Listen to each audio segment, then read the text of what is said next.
satu atau bagaimana Bu? Enggak, jadi kan prosesnya itu kan kalau ada pasien bisa disebut bahwa dia gagal ginjal kronik, itu ada kriterianya. Kenapa dia disebut gagal ginjal kronik? Dan dia butuh terapi hemodialisa, itu ada standar laboratoriumnya, penunjangnya ya. Berapa fungsi ginjalnya, dia tinggal berapa gitu. Nah, kalau misalkan dia dari awal itu sudah dilakukan transplant ginjal, maka kemungkinan dia untuk dilakukan hemodialisa akan lebih misalnya tidak ada sama sekali gitu loh. Karena apa? Karena fungsi ginjal yang satunya udah diganti dengan fungsi ginjal yang baru gitu.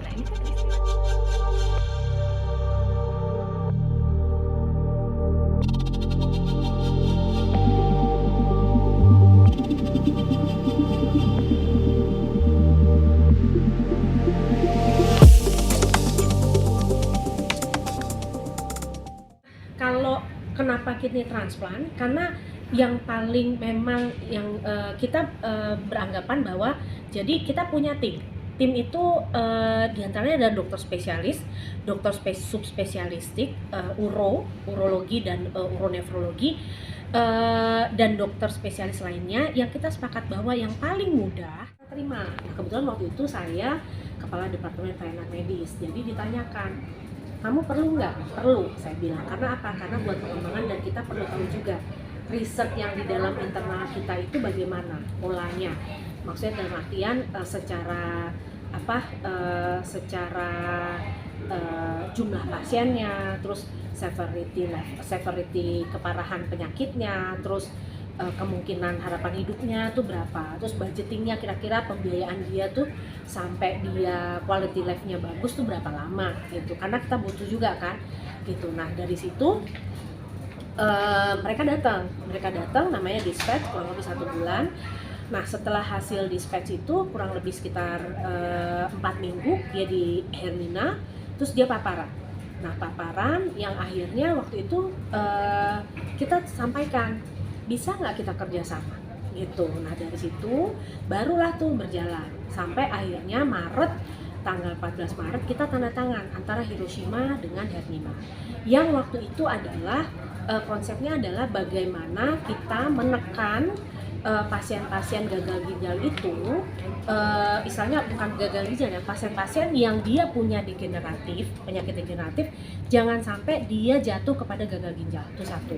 Kalau dia sudah gagal ginjal atau dia sudah hemodialisa, jangan sampai harapan hidupnya itu pendek, jadi dia memanjang. Nah salah satunya adalah dengan melalui transplantasi ginjal. Karena apa? Transplantasi ginjal itu sebetulnya kalau dilakukan lebih awal, harapan hidupnya akan lebih panjang gitu dibandingkan kalau dia hemodialisa setiap hari. Jadi waktu itu adalah komitmen kita pakai ini dulu, karena melihat bahwa secara pembiayaan kesehatannya dia minimal. Karena anggaplah ya, misalkan kalau untuk kalau dia hemodialisa dia habis 1 miliar gitu ya, kalau dia transplant ginjal di awal dia cuma habis 100 juta gitu. Jadi budgeting untuk pemerintah juga sedikit gitu ya, terutama untuk BPJS. Nah jadi akhirnya kita komit lah untuk kita kerjasama di transplant pengembangan layanan uronefrologi sampai dengan transplantasi ginjal.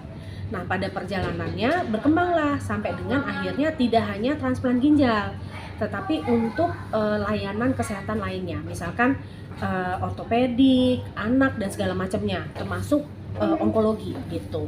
Tapi kita start prioritas di situ dulu.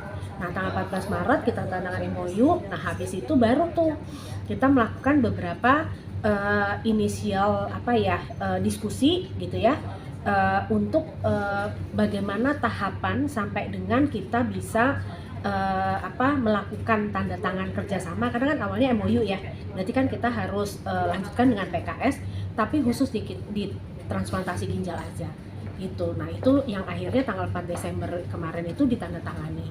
Nah jadi dari Maret sampai dengan Desember itu jadi ada tahapan-tahapan di mana kita melakukan kolaborasi sama koordinasi untuk bisa memposisikan Hermina tuh posisinya di mana, Hiroshima di mana gitu. Yang penting adalah kerjasama itu simbiosis mutualisme, dan itu termasuk kita mendapat izin lah ya, mendapat izin dari Kementerian Kesehatan kalau kita boleh bekerja sama dengan Hiroshima University gitu. Intinya bukan untuk transplantasi ginjalnya, tapi untuk pendidikan dan pelatihannya gitu.